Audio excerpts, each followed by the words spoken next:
আসসালামু আলাইকুম আমার রাজবাড়িবাসী। গতকাল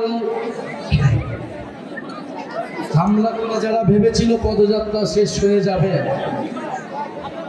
তারা সুযোগের ব্যবহার করে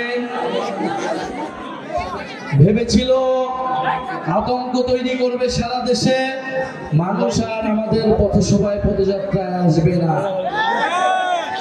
যদি তারা সশস্ত্র কায়দায় না আসতো, আমরা বিশ্বাস করি আজকে রাজবাড়িতে যত মানুষ হয়েছে, গোপালগঞ্জের সাধারণ মানুষ ঠিক ততটাই আমাদের সমাবেশে আসতে। প্রিয় রাজবাড়িবাসী, আজকে আপনারা এসে প্রমাণ করে দিয়েছেন জাতীয় নাগরিক পার্টি জুলাই গণ অভ্যুত্থানের নেতৃবৃন্দের প্রতি আপনাদের আস্থা, আপনাদের ভালোবাসা, সেই ঠিক একই পরিমাণ ভালোবাসা আস্থা আপনাদের প্রতি আমাদের রয়েছে।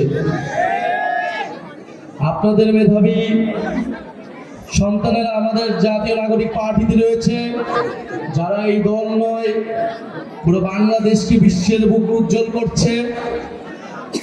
আমাদের খালেদ সাইফুল্লাহ ভাই, আমাদের সৈয়দ জামাল ভাই এবং আপনাদের প্রিয় ভাবি তাসনিম যারা। প্রিয় রাজবাড়িবাসী, আপনারা রাজবাড়ির সমস্যার কথা শুনলেন, আপনাদের সন্তানেরা আপনাদের সামনে প্রতিশ্রুতি দিলেন।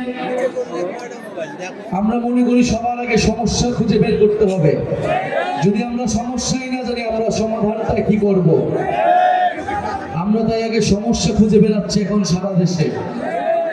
এই পদযাত্রার অন্যতম প্রধান উদ্দেশ্য জেলায় জেলায়, এলাকায় এলাকায় আপনাদের সমস্যাগুলো শোনা, আপনাদের সমস্যাগুলোকে আইডেন্টিফাই করা। আপনাদের সমস্যার সমাধানের রাজনীতি আমরা করতে চাই।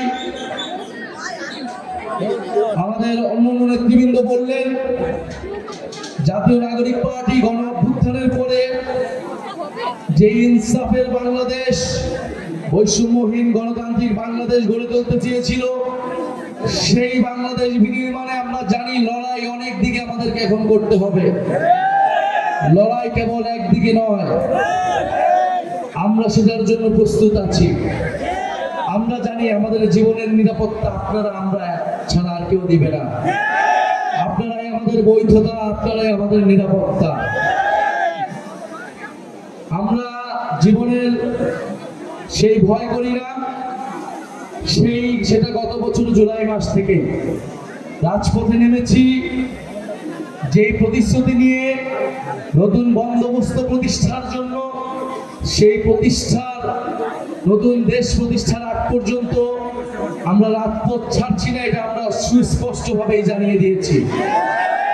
আরেকটি কথা বলতে চাই, আওয়ামী লীগকে আমরা 5ই আগস্টের পরেই বলেছি যে আওয়ামী লীগ কেবল একটা রাজনৈতিক দল না,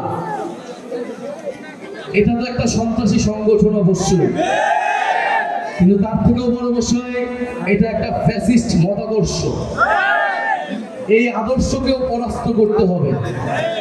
শুধু আইনি ভাবে, সাময়িক ভাবে নিষিদ্ধ করে আমরা আওয়ামী লীগের মোকাবেলা করতে পারবো না।